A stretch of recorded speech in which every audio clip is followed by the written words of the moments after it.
Good afternoon, LinkedIn. Welcome to an impromptu edition of Let's Build here with my good friend, fellow HubSpot coach consultant, Casey Hawkins. How you doing, Casey? I'm doing well. I'm doing well today. Indeed. It's been a fun week, and you wanted to talk about something that you've seen recently, with one of your clients. And I think it's a topic really that cannot be talked about enough. And as we think about like this shift for me, when I talk about like HubSpot being a point solution versus customer platform, most of the time, like instead of saying point solution, I could just say email tool. And then everybody will understand immediately because that's how they see HubSpot. And you've just run into something, recently that we're gonna Yeah. So I reached out to you this week because I was reviewing some Q2 email data for one of my clients, and I noticed one of the metrics that we pull on a regular basis is the unengagement rate. And for this specific client, they actually doubled their unengagement rate last quarter. It went from 11% to over 23%. And what we also noticed is we sent a lot more emails. fancy And it that. was hard to ignore that both of those metrics went up at the same time, which had me thinking a lot this week about, what is the right balance in emailing your contact database in HubSpot. I know HubSpot does a lot of things, but I come from a marketing background, so a lot of what I do in HubSpot is still send emails. So kind of I'm working now with that client on developing, what's the plan moving forward to help them get that unengagement rate down. And I think one of the first places to start is actually tracking that unengagement rate, which I don't think many people probably do. There's that little box when you send emails that says, don't send to unengaged contacts. And I find frequently when I go into new HubSpot accounts, they are disregarding that. They don't care about it. They don't want to know. When you click that button, your contact list goes down from 5,000 to 1,000, and you want to send 5,000 emails out. You don't want to send out 1,000 emails. But that ends up being really hurtful for your email health and deliverability overall, which is becoming, more and more important and more scrutinized. So Yeah, I go ahead. imagine you have a take on like, well, it feels better to send out 5,000 versus 1,000. Like, why isn't that necessarily better? If 4,000 of those people are just deleting your email or sending it to spam or anything like that, one, not helpful, and in fact, actually harmful to your email health overall. But yeah, at the top, it's not help. It's hurting your ability to get into inboxes, and you're more likely to end up in the spam folder if those email clients aren't seeing engagement with your emails. Yeah. And so when you and your client saw those numbers, was it an immediate bad thing? Because I've definitely heard of cases like one of the reasons to, or one of the things to be aware of, and often like speed up the process of cleaning up the emails and highlight who is engaging and who wants to see it. Like it's a faster way for people to, opt out when you start sending more communication. So it's not necessarily a bad thing. How are you guys like approaching just those data points? So our big takeaway, our hypothesis, I guess it's at this point still, is we started sending more emails last quarter. We're seeing more people join that unengaged list, and we're seeing lower click rates and everything on our emails. So to us, that says we're sending too many emails to our audience. We were sending them like weekly ish, maybe missing a week here or there, but generally weekly. Based on this data, we're thinking that that's too much for this audience. Combination of that and what are we emailing actually interesting things, which is the other side to this. Right. Yeah. Do we have something to say Do we weekly? have something to say? Yeah. For sure. And that's where like part of the value of doing this in a tool like HubSpot and where we start to get into customer platform. Like if you do have valuable content to share weekly, then it makes sense to highlight, and communicate, with the list, weekly.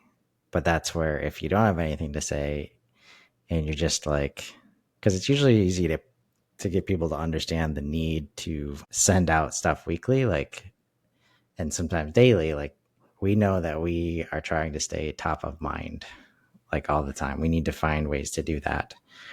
But when it's just essentially reminding people that you exist, that is not even staying top of mind. And what I'm starting to find, it's like people think they're communicating simply just by just sending the emails. Mm-hmm.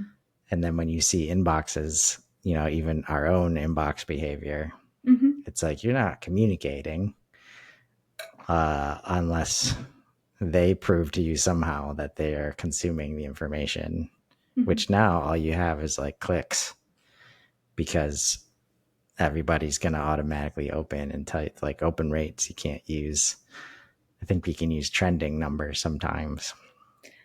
And even But those click rates can be a little misleading, I find, because sometimes the spam filters or searches will look like clicks, but really they're testing the links to make sure right. that those aren't spam too. So some of the metrics in there get really messy. So that's when you are a lot more reliant on those page visits, looking at the behavior on the website from email. Right. So now we're connecting dots across the like from one channel to another. I'm curious if you guys are looking at like the rates. Like, did the groups of people, like, were there people that were engaging at like the biweekly or monthly level that stopped engaging once it went to weekly? Are you able to see that? I don't think I've cut it like that yet. I have cut it into like our customers actually were the people who were unengaging the quickest, which I do think makes sense when I think about our emails because most of our emails are self-promotion at the end of the day. And so for customers, that becomes less and less relevant. And I think it's important to think about what email content is relevant to your customers and what email content is relevant to your prospects or pre-customers section. Yeah. So there could be an opportunity here for like to either way, there's opportunity to understand the data. That's like the first part is knowing that you have this data to understand. But then if it segments out like that, it's like becomes a segmentation opportunity and say, okay, this group of the data or this group of the list is still opening at about the same rate. So if we just segment out our customers and send them a different kind of message, we're immediately back up to the engagement rates, that we want. Yeah. And one of the struggles that the marketing team is having getting this message like to leadership too is some of those vanity metrics. So, the leadership likes to see that we're sending a lot of emails. Webinars is a big piece of the promotional calendar. And we actually, at one point last quarter, didn't invite customers to a specific webinar. And we didn't get a lot of registration. So then they were like, actually, never mind, we were going to invite customers. But at the end of the day, like that webinar is selling the product. So, Right. Is it necessary for them to be invited to that webinar just to get a webinar attendance up, if there's no kind of cross-sell or upsell opportunity, obviously, and kind of which content is relevant to them. I mean, I think about the admin hug a lot. As a HubSpot customer, I attend a lot of those. That is webinar content that is highly relevant to me, but I imagine that HubSpot hosts other webinars that I don't even know about Yeah. Yeah. that are less relevant to me, but I don't even know about them. Right. Yeah. And like, this is where there's often huge opportunity, because I think it's correct to kind of look at the customer base. That should be an easier win in terms of we're able to communicate, with a group of people effectively, and we should see higher engagement from that group. But the challenge, for the marketing team now is like, so I would suggest there's some kind of how to, documentation that could generate some content, but it's often like it can be the farthest away from the marketing team control. Like they got to talk to engineers, or they got to talk to customer success, or they got to talk to all these other people that are busy. And since they have no jurisdiction over those people, they need leadership to help, with that. But if that hits, then it's like you get some of those numbers back. And in theory, leadership should like that. But sometimes they don't understand their role in that, and it can be challenging. Yeah. Yeah. And a challenge that we're having now that we have seen that unengagement rate go up is we do follow the best practice of not sending emails to unengaged contacts. But specifically with the customers, that means we have some product updates coming up that they're no longer eligible to receive the emails for because they're on that unengaged contact list. Yes. So, yeah, no, this is a good example of like, you got to be very careful not to become noise. mm-hmm. And again, I come back to the problem of email as a channel in general right now. It's like I've experienced several times this year, especially since the Google Yahoo updates, Mm-hmm. where people that I know have opted in, I know have registered for something, are just failing to get the information that they gave me permission to send them, Mm-hmm. simply because email as a channel is becoming less and less effective thanks to our AI tool friends. Just they're not going to get good enough fast enough to not just bombard the email inbox and ruin it, So like that as a channel, if you don't already have a dedicated list that is loyal and knows whenever they see your name, they're going to be opening up value, it's a very uphill battle. So if you've already kind of, even the segmentation like opportunity that I described is harder now, because now they associate your company name with noise, no matter how good the subject line, might look to them. And I'm writing perfect subject lines every time. Exactly. Yeah. One thing I say a lot to my clients that I'm working on emails with is, like, you were talking about our own email behavior. And when I go into my email multiple times a day, my entire goal is to like clear my email.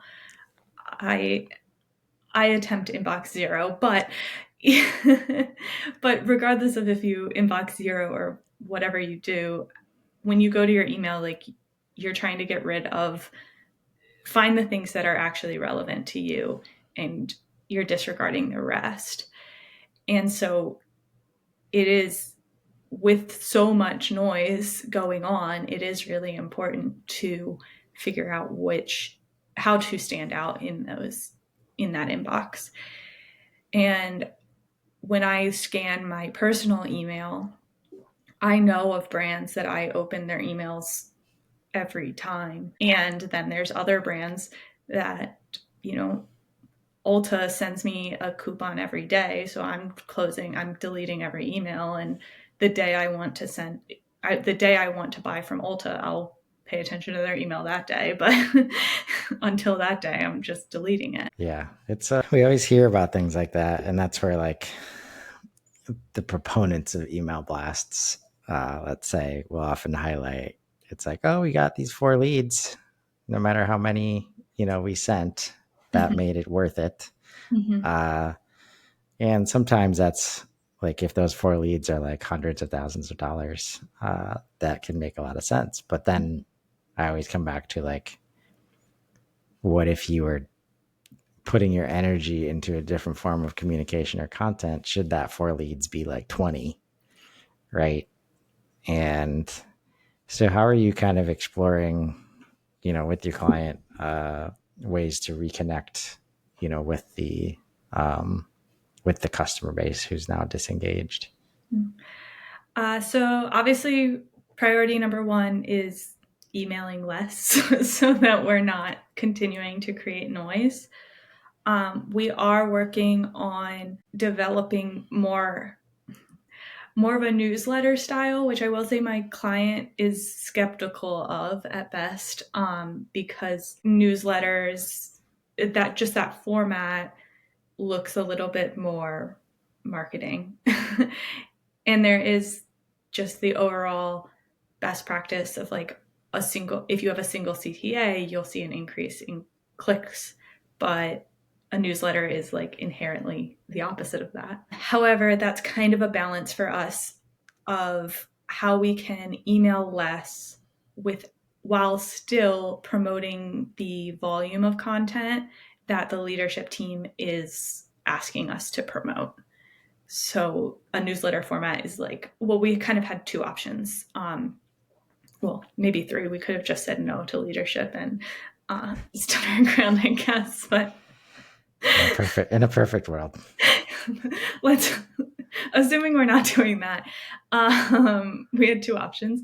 We could do a newsletter format, send all those resources at kind of one time in a compact place and let people choose their own adventure, if you will, or segmenting our audience in a way that we're, sending the specific resource to the specific person that's relevant to. I think the latter would be also a perfect world with the data that we have.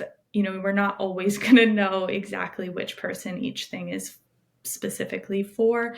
And especially when we do have a mix of content on like product updates as well as more like thought leadership content, we were already hearing like, well, this would be good for this persona and this persona and this persona. And then you just quickly get into a battle on like, what are we sending? And then ultimately, I was afraid if we went down that route, we would just be doing the same thing we're doing now at the end of next quarter. And next quarter, I'd be saying, so here we are again. Right. So I think if we take a step back, like is there a specific KPI or leadership goal related to either what marketing is doing or this emailing specifically? From the customer base, I think it's mostly what I like email activation. It's a little bit more clear on the prospect side. We want more deals associated with email attribution. On the customer side, it definitely gets a little trickier. Churn is going to be one, but there's a lot of factors there. So from marketing's perspective, we've been kind of measuring on email engagement, so our click rates and things like that, as well as this unengagement rate being one of the things we are watching and making sure that we're not losing people on our email list. Right. Are there any other channels or mechanisms that kind of, especially like as you mentioned, churn rate, that the leadership team is talking about or is not talking about? We do have, it's a SaaS business, so we have in-app notifications. So that is a benefit. They do use some social media. It would be beneficial probably to incorporate getting more followers in our email campaign. So encouraging people to follow us on social media. That way, less noise in their email inbox, but we're still getting a lot more touches on social media. Right. Yeah. As you might imagine. And maybe I can just tell leadership no, and then maybe you can share this with them or not. But like, especially if there's some disengaged reputation to recover from, like, and like the salespeople or the customer success people are not already connected to customers on LinkedIn. Mm-hmm. That is almost always an opportunity. And it's an opportunity in that one, it's going to help any social campaigns you do if people are connected to your people who are sharing information. But also it's just this is where the understanding of, if we're trying to have conversations with people to build trust and get them to buy more or stay longer, like, email is not a conversational channel, Mm-hmm. right? LinkedIn and Slack communities and things like that are. Mm-hmm. So like, if you have reps available, I would not necessarily recommend the marketing team doing this. But if you have account managers or whoever, we don't want to surprise people with communications. So if it's somebody they dealt with, like if there's somebody in the organization that like is responsible for this customer, let's say, Mm-hmm. and they have not connected with them on LinkedIn, that is an easy way to connect and say, hey, we just want to share this. Like, this is another channel for you to share, feedback or problems you might be having or anything like that, and build trust there. Mm-hmm. And now when they send the newsletter out, you kind of get a new opt-in, right? And it's like, Yeah. oh yeah, I've been talking to this guy or this girl on LinkedIn. Now the company name means something in my inbox, Mm-hmm. and I will open the email and engage now, right? Yeah. So, and I think, like, have you ever had any conversations, with that team? Because I've had a couple today where it's just like people just don't want to accept that you need to do more than one thing when trying to communicate with people that you're trying to, reach. Like, they're in multiple places online. And if email is just the easy button, then you're going to get, you know, easy button results that aren't Mm-hmm. matching what you're trying to accomplish. So have you talked about, I don't want to go like the route of omni-channel, but just like understanding a couple different ways to maybe reach out to people? You're right. No, I've talked to them about from like the sales perspective, but not from the customer success perspective. And I think that's a really smart move, good move to kind of look at it from that lens as well. And I don't think it's a way I've necessarily looked at it for that business. My sister's a realtor, and she says she adds everybody on Facebook. She's like, if I kind of know someone, I have a mutual friend with them because my sister's added them already. But it's specifically because of that. Like, when you think she posts regularly about, her life, but also selling houses. So when someone thinks, hey, I need to buy a house, obviously she is top of mind in that way. And it's less disruptive than your email inbox because it's social media. So you're already scrolling. It's already it's relevant to what you're doing in that moment. Whereas email is a little bit more disruptive. Yeah. And again, we're trying to match the message with the channel. So Mm-hmm. the last thing you want the team doing is connecting and then pitching something. That's not what we're suggesting here. Like, literally, it's as simple as what I suggested, where it's like, hey, we want to connect just so you have another way to, get value from us, basically, is what it comes down to. But you can say it in multiple ways. Yeah. That we're just giving you an avenue. As long as that's the approach, like, we're doing this for you, basically, not for us, even though it's for us. Mm-hmm. There's a way to, say that. And especially with customers, they just want to be seen and heard. Mm-hmm. So if you try that and the first step is like your connection rates suck, that highlights a much bigger problem. Because if you have, customers that are loyal and like the product, then they should have no problem, accepting connections. And once you have that, like it's just a feedback loop that, you know, can be a lot lower effort. Yeah. And I always like to say, like, if we spent like all the time that we spend trying to make email work, like if we just take 25% of that time and just start pushing it towards places like LinkedIn, and for some businesses, Facebook does make a lot more sense. Mm-hmm. Just knowing where your audience is, uh, not in their inboxes, because when they are, it's a mess. And that right now, uh, it's very easy to associate you with noise just because you're in that channel, no matter how Mm-hmm. good your content is. But when it's you make time for the one-to-one outreach, and there's lots of tools related to LinkedIn, like I use Surf, that makes it easy to bring those conversations into HubSpot, uh, and start to really measure, like from a qualitative and a quantitative perspective. Yeah. I think Yeah. just the decision to kind of expand outside of email is the first step. And, luckily you have a tool in HubSpot already that can make that possible. Yeah, I have this quote written down from Liz Moorhead. The last thing you need in your inbox is another email. So each week we're going to earn our spot in your inbox. And I try to think of that whenever I'm doing emails. Like, is this earning my spot in the email in the inbox? Like, is this worth someone's time? Right. Is that from Beyond the Default newsletter? Or is that from her days at Impact? It's from Hub Heroes. From Hub Heroes. Cool. Yeah. Yeah. Yeah, she's been at the newsletter game for a long time, and one of those newsletters that I was always opening, because you could tell, like, they prioritized it as an organization. She spent time on it every, like, twice or three times a week, I think, back then. And but you could tell it was her writing. It was her.